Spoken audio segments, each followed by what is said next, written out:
Play ஆஃப்க்கு செல்லாத IPL சீசன்களை இதற்கு முன்னரும் சிஎஸ்கே அணி கொண்டுள்ளது. ஆனால் அந்த சீசன்களில் எல்லாம் வெற்றிக்காக போராடும் ஒரு எண்டன் உடன் விளையாடிய பிறகுதான் சிஎஸ்கே அணி தகுதி பெற முடியாமல் வெளியேறியது.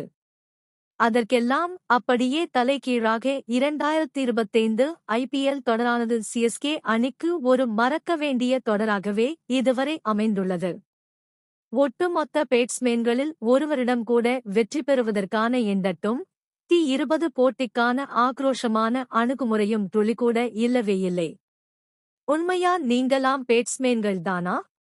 இல்லை உங்கள நீங்களே ஏமாத்துறீங்களா என நினைக்கும் ஒரு மோசமான இல்லை படுமோசமான ஒரு பேட்டிங்கையே சிஎஸ்கே வீரர்கள் வெளிப்படுத்தி வருகின்றனர். ஜூன் முதல் 6 போட்டியில் வரிசையாக 5 போட்டிகளில் தோற்ற சென்னை சூப்பர் கிங்ஸ் அணி லக்னோவுக்கு எதிரான 7வது போட்டியில் மிகச்சிறப்பான பிளேயிங் 11உடன் களங்கண்டு வெற்றியையும் ருசித்துள்ளது.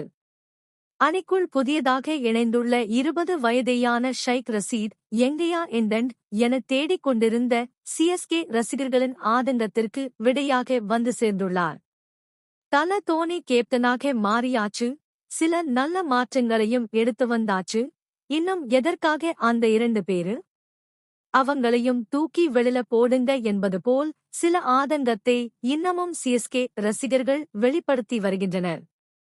மீதமிருக்கும் 7 போட்டிகளில் 6-இல் வெற்றி பெற்று பிளே-ஆஃப்க்கு செல்ல வேண்டுமானால் சிஎஸ்கே சில மாற்றங்களை செய்ய வேண்டியது மிகவும் அவசியமானது. பேட்டிங்கில் சொதப்பி வரும் திரிபாத்தி மற்றும் விஜய் சங்கர் இருவரையும் வெளியேற்றிவிட்டு இளம் வீரர்களான வன்ஷ் பேடி, ஆண்ட்ரே சித்தார்த் மற்றும் டாக்கில் இருந்து வரும் ஆயுஷ் மாத்ரேவை ருதுராஜ்க்கு மாற்று வீரராக எடுத்து வர வேண்டும்.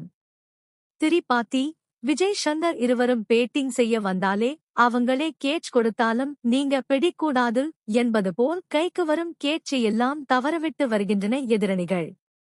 இந்த சூழலில் டெல்லி T20 லீக்கில் சிக்சர்களாக பறக்கவிட்ட இளம் வீரர் வன்ஷ் பேடி பவர் பிளேவில் சிக்சர்களை தேடிக் கொண்டிருக்கும் சிஎஸ்கே அணிக்கு பெரிய பாசிட்டிவாக இருப்பார்.